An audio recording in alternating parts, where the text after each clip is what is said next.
परंपरा को आगे बढ़ाने का संकल्प है हमारा, क्योंकि आपकी उम्मीद पर टिका है परिवार हमारा। अमर भारती एक उम्मीद, जज्बा बुलंद हौसलों का, जज्बा भारत के निर्माण का।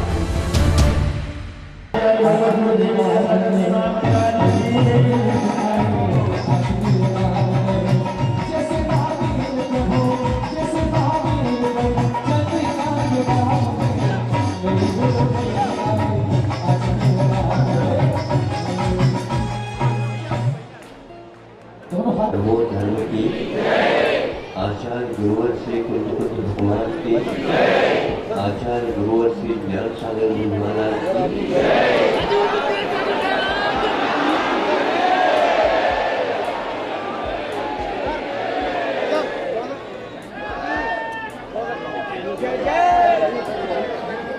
आत्मा का स्वभाव हमेशा हमेशा सत्य का ही अनुकरण करता है और उस सत्य तक पहुंचने के लिए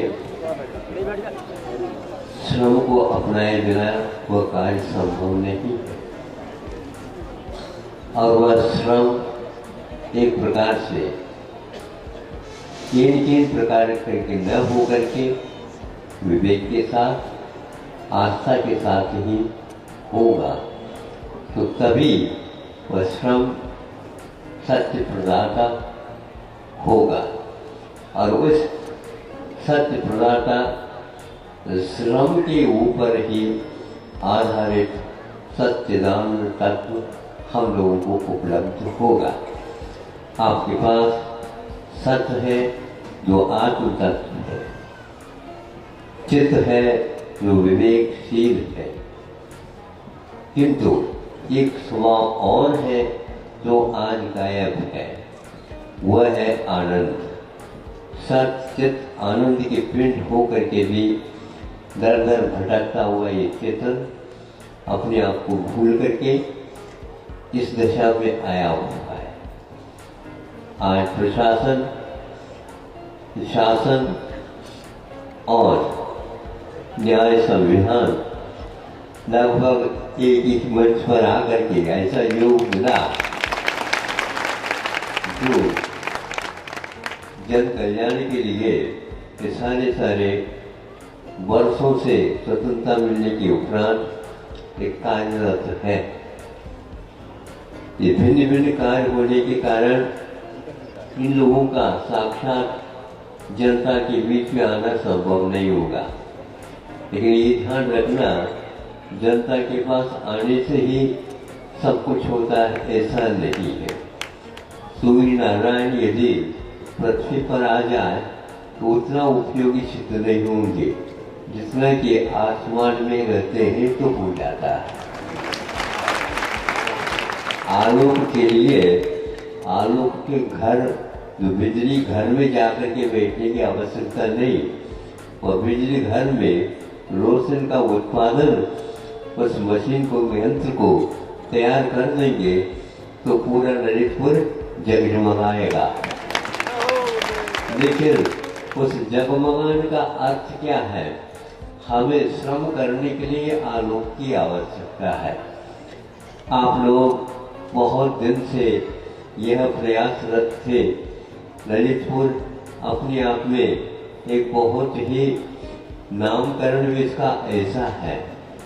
यह एक प्रकार से स्वाद का भी और नेत्र का विषय भी बहुत ही रोचक के रूप में यह अपने भीतर गर्भ में रखा हुआ है। ललित यानी एक प्रकार से सुंदरता का एक पिटारा माना जाता है, और उस ललितपुर में यदि इस श्रम के अनुसार श्रम हो जाता है तो फिर कहना क्या, उसमें लालित्य भी आ जाता है। लालित्य ये व्यापक शब्द है, काव्य ख्याति में इसका अपना महत्व विद्यमान है। पद लालित्य होता है तो कविता में ज्ञान आती है, और लालित्य से रहित होता है अनजान व्यक्ति भी उसको नहीं चाहेगा, जान का दुख चाहेगा ही। तो लालित्य को सुरक्षित रखने का कार्य आप लोग कर रहे हैं, ऐसा तो एकदम खुल करके नहीं कहूँगा, लेकिन अर्थ का परिचय हो जाए तो संभव है आपका धन, आपकी बुद्धि और आपका जो कुछ भी पुरुषार्थ है वह उस सच्चिदानंद की ओर यात्रित हो जाए। लालित्य अपने आप में बहुत महत्वपूर्ण है। भोजन बनता है ये पक्की बात है, किंतु वह बनने के उपरांत भी उसमें लालित्य आता है। लालित्य शब्द और लावण्य शब्द लगभग एकार्थवाचक है।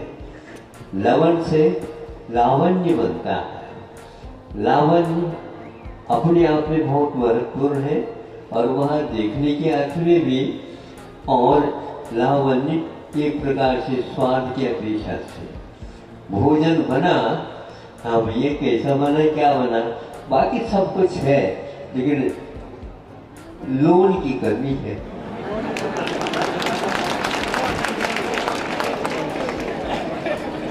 सुन रहे हैं आप लोग? तो फिर तालियां तो गड़गड़ाहट तो और ज्यादा है।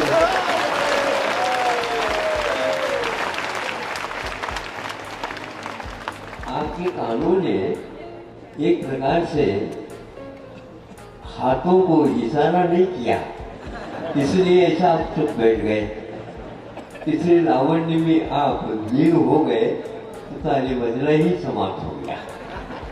लेकिन बजाने से मतलब नहीं होता, किंतु वह लावण्य, लवण से लावण्य बनता है।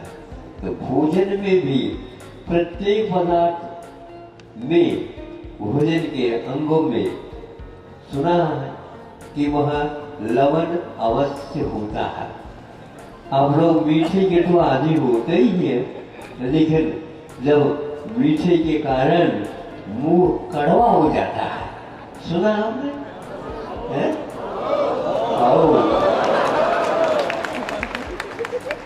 हाँ, नहीं समझे, वह मुंह बहुत मीठा खा खा करके क्या हो जाता है, कड़वा हो जाता है।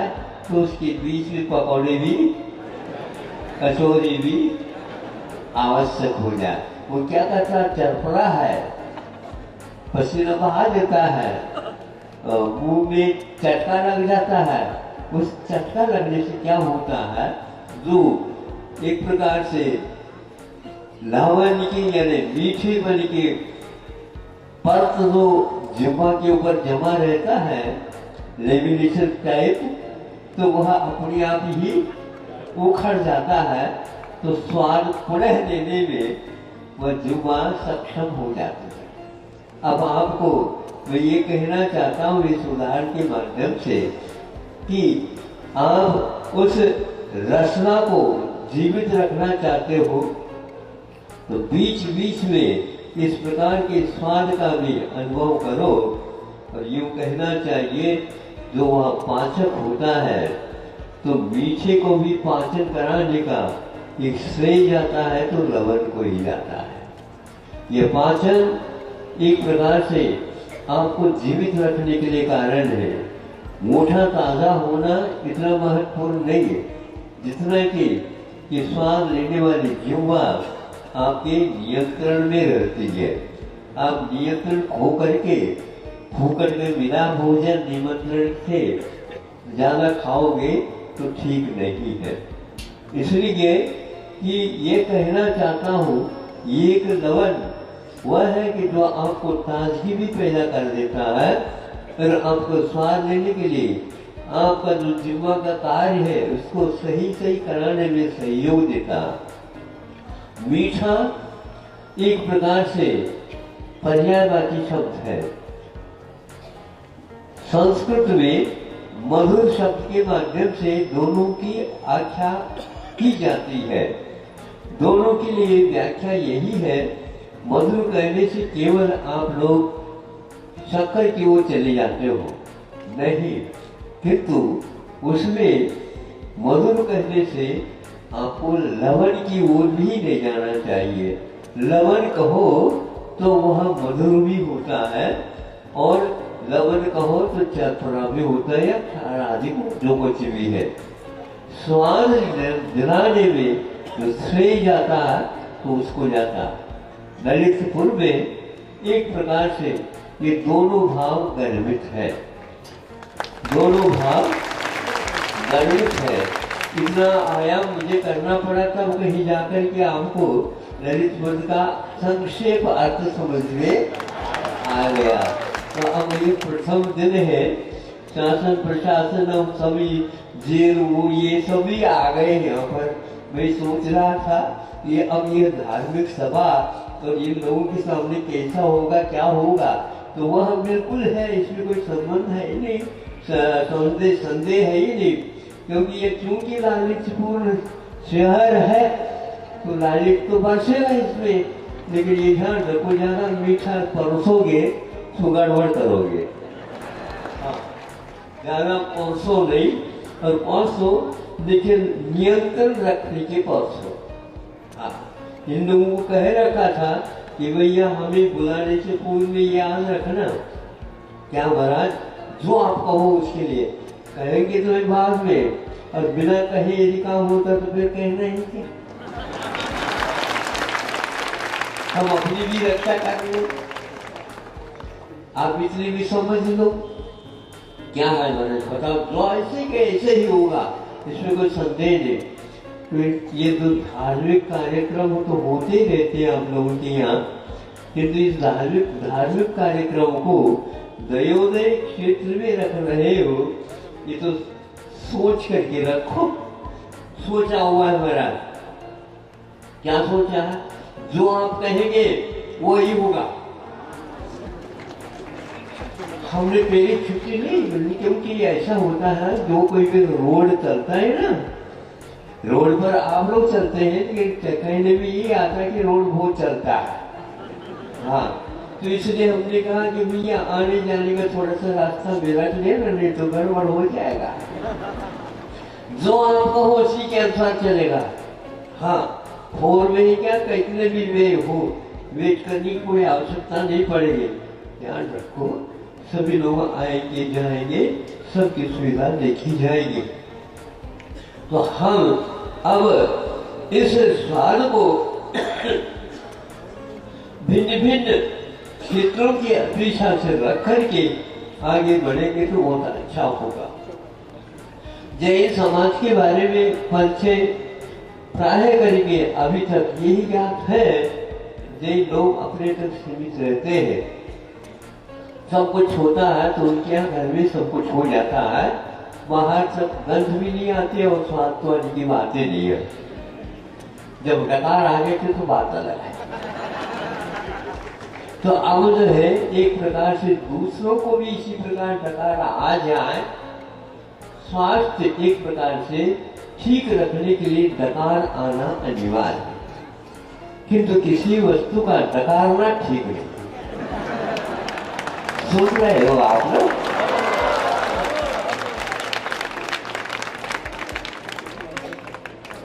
इसलिए आपके पास निर्देश है, डकारने की व्याख्या ही आपने बदल दी।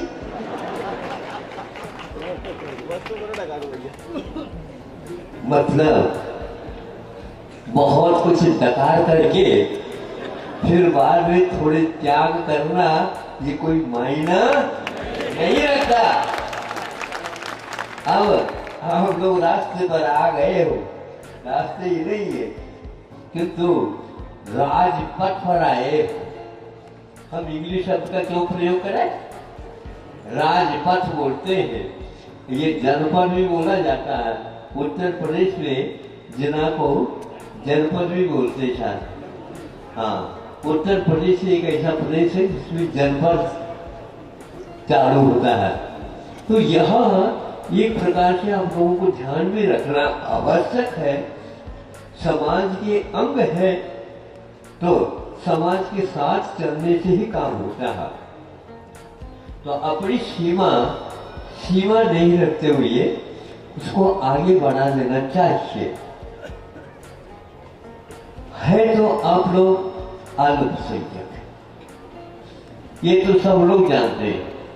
जब स्वतंत्रता मिली उस समय में भी फिर अपने लोकमान्य तिलक जैसे कि राजदूत जिसको बोलना चाहिए या भविष्य राष्ट्र जो बनने वाला, उसके लिए एक बहुत महत्वपूर्ण अंग को धारण करने वाले वो कहते थे, ध्यान रखो कोई चीज मात्रा में कम हो उसकी कीमत कम नहीं होती, और कोई वस्तु जो है अति मात्रा में हो उसका मूल्य बढ़ता हो, ऐसा नहीं।